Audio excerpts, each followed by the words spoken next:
အားလုံးပဲမင်္ဂလာပါ GYS ကတချေရှော့မှာ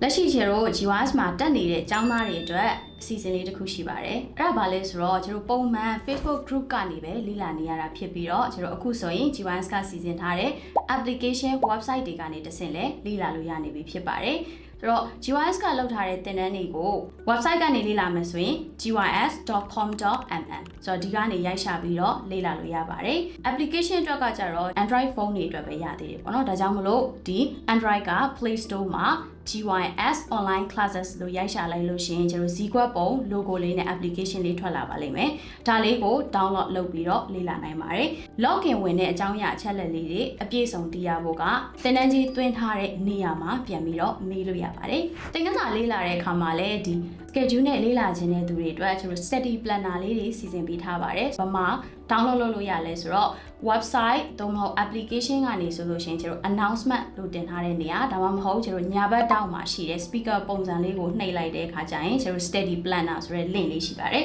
ဆိုတော့အဲ့ဒီ link ကနေ download လုပ်လို့ရတယ်ဆိုတော့ Facebook ကနေလေ့လာတဲ့သူတွေအတွက်ဘယ်လိုလုပ်အောင်လဲဆိုတော့အင်ဂျာထက်တဲ့နေရာက Messenger ကနေတဆင့်မေးလို့ရပါတယ် website နဲ့ application သုံးတဲ့သူတွေအတွက်အားသာချက်ကဘာလဲဆိုတော့ကျွန်တော် quiz လို့ခေါ်တဲ့ညံစမ်းမေးခွန်းအပိုလေးတွေကိုဖြေလို့ရပါတယ်ကျောင်းသားတွေအနေနဲ့ဘာသာစကားလေ့လာတဲ့အခါမှာတဦးနဲ့တူပြောဆိုဆက်ဆံတာအရေးကြီးဆုံးဖြစ်ပါတယ်ဒါကြောင့်မလို့ GYS ကနေကျောင်းသားအချင်းချင်းပြောဆိုဆက်ဆံလို့ရအောင်ကျွန်တော် Telegram group တွေကိုစီစဉ်ပေးထားပါတယ်ကျွန်တော်ဒီ group လေးတွေကိုမဖြစ်မနေ join ထားဖို့လိုအပ်ပါတယ် Facebook မှာဆိုရင်လည်းကျွန်တော် GYS Student Launch ဆိုတဲ့ group လေးရှိတယ် Telegram မှာဆိုလို့ရှိရင်သက်ဆိုင်ရာဘာသာရပ်အလိုက်စကားပြောတဲ့ practice group လေးတွေကိုစီစဉ်ပေးထားပါတယ်လာအလိုက်လုပ်ပေးတဲ့ dialogue practice club တွေစကားပြောလေ့ကျင့်တဲ့အတန်းလေးတွေနောက်တစ်ခုကျွန်တော်တပတ်စာပြန်ပြီးတော့စာနှွေးပေးတဲ့ weekly Zoom အတန်းတွေဆိုတော့ဒီဟာတွေကိုတက်ဖို့အတွက် Zoom link တွေကိုကျွန်တော်က Telegram group တွေထဲမှာချထားပေးတာဖြစ်တယ်ဒီ Telegram group link တွေကိုကျွန်တော်ဗမာကြည့်လို့ရလဲဆိုတော့ Facebook ကဆိုလို့ရှိရင်ကျွန်တော်ပင်လုပ်ထားတဲ့ post မှာကြည့်လို့ရတယ်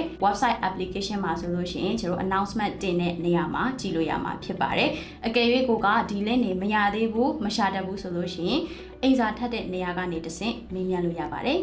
အားလုံးပဲမဖြစ်မနေ join ထားဖို့တစ်ချက်ကတိုက်တွန်းချင်ပါတယ်